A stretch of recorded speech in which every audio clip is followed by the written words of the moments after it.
Ano sa mga ginagawa sa gift? Bago nyo buksan? Tatagapin mo muna. Simula ngayon, tumayo muna tayo at tayo ay magdadasal. That's why, Mr. Lee. Muna po tayo. Bago po tayo magdasal para sa gabi ito. Magkaroon po tayo ng mini-game. May premyo po agad para masaya po. Sino po yung sikat na nothing is certain in this world but death and access? Search ko muna. Google mo na. Nothing is certain in this world but death and access. Hindi na po tayo doon. Ikaw ay ayun po. Sabi nga po ni Benjamin Franklin, ang sure lang po na pwede mangyari sa mundo na to ay access sa death. So, meron po akong bad news sa inyo, pero at the same time din po, meron din po akong good news na i-share. Anong gusto nyo unahin? Yung bad news o yung good news? Bad news o good news? Ayun. Actually po, yung bad news para mas normal yung flow. So, ang sabi kasi sa Biblia po, sa Romans 6:23, for the wages of sin is death. So, siya po, nagkakasiyahan tayo, pero lahat po tayo dito, death po yung pupuntahan natin. Abang dito po tayo sa mundo po na ito. So, sino naman po yung gusto magsabi ng kahulugan ng wages? Sabi kasi diba, for the wages of sin is death. Kaya po? Kabayaran. Kabayaran. Ayun. Perfect kabayaran. Ito po yung kabayaran mo.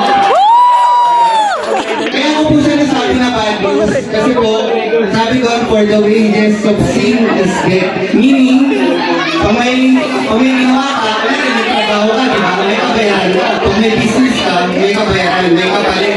So, ganun din po yung kasalanan. At pag may kasalanan po tayo, may kabayaran yun po. Tapos kaya ako po nasabi na bad news yun. Kasi siyempre, baka sabihin nyo, Brain, yung sinishare mo naman sa akin, hindi yan applicable sa akin. Kaya sa inyo, kahit po ako, kasi makasalanan po, hindi po ako mamamatay tao, hindi po ako tao, hindi po ako drug addict, ganyan, pero makasalanan din po ako. So bad news siya kasi, ibig sabihin, lahat po tayo makasalanan. So the wages of sin is death. So lahat po tayo may hanggang kamatayan. Pero ang maganda po dito, may good news po tayo. Ang good news po natin, sabi doon, for the wages of sin is death, but the gift of God is eternal life through Christ Jesus. Napapremyo po natin. Ano po bang ginagawa sa gift? Mga dito, ang tanong nga po, ano sa mga ginagawa sa gift? Siyempre, binuksan! Bago nyo buksan? Tatagapin mo muna.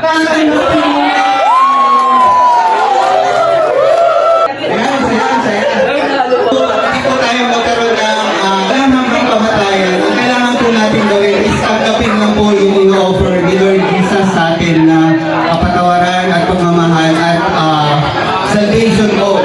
Alam mo po, marami sa ating mga Pilipino, iisip, magpapakabait ako, magpapakatinong tao ako para mapunta ako sa langit. Actually, parang parte din naman po yun, pero ang pinaka-first step po talaga is tanggapin po si Panginoong Jesus bilang Panginoon at tagapagligtas. So, magdadasal po tayo. Sino po din yung gusto din po na tanggapin yung free gift? Iba po pag gift regalo, hindi natin kailangan bayaran yun, kailangan lang po natin tanggapin. So, kapag tinanggap po natin ang salvation po ni Lord Jesus, verbal po yan, kahit ano po mangyari sa atin, mamaya, o naman sana, di ba? So, maliligtas po kayo. So, yun na po yung gusto ko pong i-share na magandang balita po. Kung gusto niyo pong tanggapin, sumakay lang po kayo sa panalangin ko po. Panginoong Jesus, kami po ay naniniwala na kami po ay makasalanan at kailangan po ang iyong kaligtasan. Naniniwala po kami, Panginoong Jesus, na dumating pa po. Kaya po kami nagsiselebrate ng Pasko dahil kayo namatay, Panginoon, para sa amin. Dumating pa po sa lupa, Lord, para iligtas kami at kailangan na po namin tanggapin ang inyong kaligtasan. Panginoon, tinatanggap ka po namin sa mga mahal namin kapamilya, Panginoon, na po lahat po ay tumanggap sa inyong pagmamahal, sa inyong kaligtasan at ituring kayo bilang Panginoon at tagapagligtas. Salamat po, Panginoon. Ngayong magbabagong taon, Panginoon, kayo po ang magbigay sa amin ng kalakasan at tulungan niyo po kami magkaroon ng bagong buhay. Salamat po sa pag-ibig at sa pagpapatuloy ng aming programa, Panginoon. Kayo po ang bumabay sa bawat isa. Kayo po ang magbigay po ng proteksyon at ang mag-guide sa aming mga host. Kayo po ang mag-bless ng aming pagsasaluhan ng pagkain, Panginoon. Salamat po. Ingatan niyo ang bawat isa, Panginoon. Sa pangalan ni Jesus. Amen. Amen. Okay, let's have fun!